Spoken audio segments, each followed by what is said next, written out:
know about any infectious disease, I guess the more we know about anything, period, you know, our answers and our responses may change based upon information, because knowledge is power.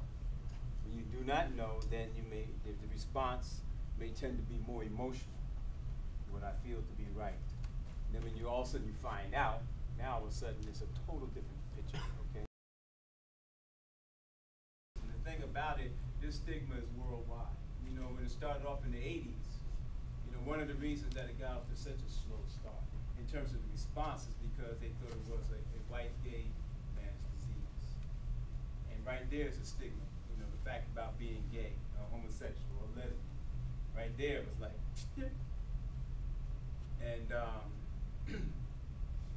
lot of moral views started to kick in. A lot of religious views started to kick in. You know, from all the way to they deserve it, to the punishment from God. And because of this, you know, mainline society that has the resources, the money to kick it in, to be able to get to the bottom of this, to be able to fund, you know, the pharmaceuticals, the drugs, you know, whatever, what the heck is going on? You know, it was a very slow start. It comes along with the stigma related to other populations too, racial stigmas, homophobia, misogyny, you know, the whole thing about women. But when we come to HIV and AIDS, there's a big stigma towards that because it's associated with drug abuse.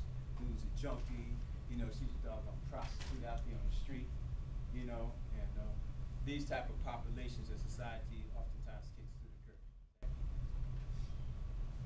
So what we're going to try to do with our information, we want to try to stop this ignorance with some information, all right, on HIV. You know, when we are enlightening ourselves, hopefully the stigma about a lot of things can go away. So what are some of the causes of, and I want to see if we can add anything to this list, so we're going to brainstorm a little bit. You know, I have up here a lot of them already, but ignorance, the fear of contagion, this is a contagious thing. I don't want to get it. I don't want to get it. That's because a person does not know how they really get it. All they know is a contagion. It's contagious. And I don't want it. All right? And then, just like I said, the value-based assumptions of people who are infected, you deserve it. Because if you wasn't out there, you wouldn't have gotten it. If you didn't fornicate or commit adultery, you wouldn't have had it. That's the truth. Punishment from God, association with behaviors such as homosexuality, like I said, and all the rest of it. Next slide. So can we add anything to that? Back up one more time. Can you back space? What would be another cause of stigma? Anything else? You got ignorance up there. You're scared to death. You got all these preconceived religious and moral views. Yes. Thinking like children who might be impacted. Maybe people might have associations with their parents being junkies, or their parents giving it to them by being prostitutes or whatnot. This kind of goes along with ignorance, but maybe just like lack of exposure, and they don't really realize how serious it is, or how widespread it is, so they might think that it's just like a very minute portion of the population. And the consequences of stigma is loss of income, you lost your job, withdrawal or caregiving in the home. Even in your own house, people don't know how to respond. Loss of hope and feeling of worthlessness, loss of reputation, and of course suicide. You know, they say there's 1 million people living with HIV in the United States. Of those, 20% had undiagnosed HIV infections. So meaning, you know, there's another way of putting that. There's a lot of people that have estimated to have HIV that do not know. There are a lot of people that have HIV that do not know that. And because they do not know that, you're more susceptible to spread it and give it to somebody else. They say the majority of new cases of HIV, come from those few people that don't know they have it. So the 20% or so that do not know they have it are responsible for the majority of people getting it, because they don't know enough to protect themselves, and the person on the other end that doesn't have it is not on the page of protecting themselves. And most people are not on the page of protecting themselves anyway.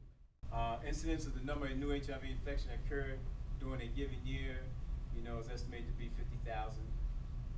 2008, there were 19,000 adult adolescents in Virginia living with HIV infections. An estimated percent of adults had adolescents diagnosed with AIDS within 12 months of their initial HIV infection was 28%.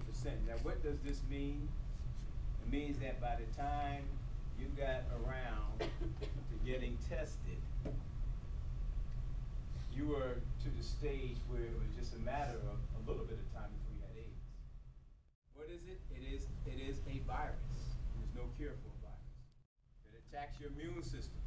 It causes it to be deficient. And it's passed from human to human. AIDS is acquired from having HIV. Once a person has HIV, AIDS is the last stage. There's some other stages in between as it progresses and replicates in your body. AIDS would be the last stage. Something called your CD4 count, which is part of your white blood cells, and this is the only technical thing I want to say tonight. When this counts, everybody has about 800 to 1,400 CD4 cells, which is part of your white blood cells, immune system, per cubic milliliter of blood, whatever the heck that is. When that goes down to 200, because the virus is destroying your CD4 cells and replacing them with HIV cells, when it goes down to 200, regardless if you're sick or not, doctor diagnoses it, you'll be diagnosed with having AIDS. Or if your CD4 count hasn't even gotten there yet, and you start getting sick, like from this particular type of pneumonia that you get PCP, or certain manifestations of sicknesses, before it even gets to 200, you would be diagnosed with having AIDS. The only 5 fluids that pass it, so if your roommate is moving in, just realize that it's passed through blood, semen, pre-cum, vaginal fluids, and breast milk. One way to remember this real easily, you guys, is just to remember the ones that pass it. Okay. The window period, just for you to know, if you ever get tested for HIV, when you put yourself at risk, or when you contract it, it may, take up to 6 months for that to show. So if you get tested a week after you had that unprotected sex at that party, and it comes back negative, you're like, whew. But you still may be negative. The test reads your antibodies, and it takes a while for that to build up. You get tested too soon, you get a false negative, you think you're okay, you're not okay, you may have to wait. At the Family Clinic, we recommend that you wait 6 months from the time you thought you put yourself at risk to get an accurate result. And there's the harm reduction piece, abstinence, which we know is more than that. You can be absent if you want to. There's nothing wrong with that. Actually, you definitely won't catch anything. One-to-one relationship. If you have 5 partners, you may cut down and have 2. Use of condoms, obviously. Guys have to be up on top of that. You can't get away without it. They don't feel right. You know what doesn't feel right? Me telling you that you're HIV positive. Now that doesn't feel right. It's very uncomfortable. Get tested. Get educated, and teaching others. So that's it. Excellent question. How affordable is HIV medicines? I guess there was a scenario about that. I think it was. It's that they have a program called ADAP. It's a System Drug Administration program for people with AIDS. You can apply for that. You're eligible now if your CD4 count is 300 or below. It's not. If HIV is not, then what we have, you can also apply directly through different medical conduits, Family Clinic being one of them, to apply directly to pharmaceuticals. The biggest thing about getting medications is that the HIV positive person has to be on top of that. They have to be their certified. They have to be their certified. I don't know where to get anything, but did you try? It is really that type of situation. If you plug into the right source, all my clients will have their medicine.